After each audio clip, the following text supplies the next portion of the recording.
I want to talk to you about the worst case scenario possibly for Bitcoin and a parallel or adjacent dialogue around the entire crypto market. Okay, so Bitcoin, as you know, is the bulk of the overall market capitalization. In fact, let's look at that. So the entire market capitalization for the crypto market right now is 907 billion, and Bitcoin itself right now is 392 billion. Okay, so you can see that it makes up the vast majority of it. Bitcoin and Ethereum combined make up over 60 plus more percent of the entire market capitalization of the crypto market, which is why I spend a lot of time talking about them and educating you guys and just continuing because they're relevant to everything. Even if we're talking about a brand new altcoin or things like that, they're relevant. Okay, so here's the worst case scenario, and this does sync up with it's interesting.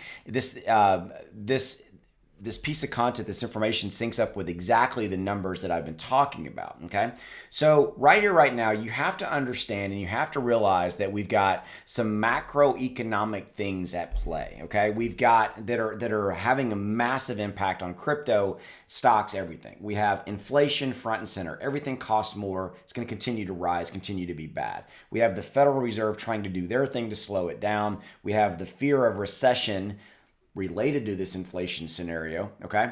And by the way, inflation at a 40-year all-time high. We still have the Russia-Ukraine war that is disrupting massive supply chains, mostly along the food and raw materials part, grain, wheat, things of that nature. We have China, COVID, Pacific Rim, COVID, supply, massive chain disruptions. All of this stuff is at play. These are all your macroeconomic things. Okay. And I've been talking about this in a lot of my videos, guys, about Bitcoin and Ethereum, how Bitcoin could go to 14,000 and how Ethereum could go to 500. And that is most likely the worst case scenario. And that is the bottom, if you will, of kind of the market.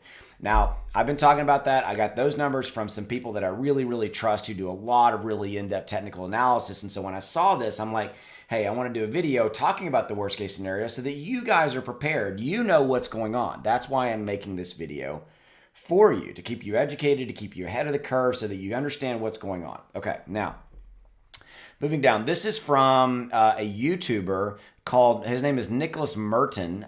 Honestly, cards on the table, was not familiar with him. 516,000 subscribers. I'm going to go check out his content because I'm always interested in somebody producing good content. So I'm going to go check out Nicholas. But he basically talks about here a 75% and an 80% correction off of the all-time highs of Bitcoin of $69,000. Okay, and so he basically ended up at this at almost exactly the exact same numbers that I've been talking about. He says right here, if we go from 75% correction to the typical 80% correction off of Bitcoin's highs, which is 69,000, he said, what would that look like? He said it wouldn't be just a couple $100s or thousands. It would bring it from 75% off of that 69,000 would be 17.5. He's saying he believes there's an 80% correction off of that all-time high of 69,000, which would put us exactly right in the neighborhood of that $13,700, $14,000 range.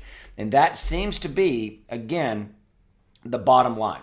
That is the kind of worst case scenario for Bitcoin to drag down. Now that means that the entire crypto market capitalization would drag down even lower. Ethereum would drop down with it. Altcoins would drop down with it as well. It would pull everything down. Okay, but that again seems to be kind of the worst case scenario. Now, when, we don't know. Okay, we keep getting these little kind of bull traps and these kind of fake outs happening here. Okay, so Bitcoin right now is doing its thing. You see it 20,500, but also you'll notice that in the last 24 hours, Bitcoin did bounce down almost to that 20,000 and bounce back off of that support level. And excuse me, Ethereum did the exact same thing. It bounced back to like 1,073 and bounced off of that support. But again, worst case, 14,000 for Bitcoin and 5,600 for Ethereum. All right, so that's what I got for you. As always, appreciate you giving me a few minutes of your day.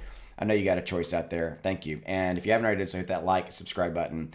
I'm here every day trying to help you navigate some crypto and make a little bit more money and just stay ahead of the game. I'll see you. Bye.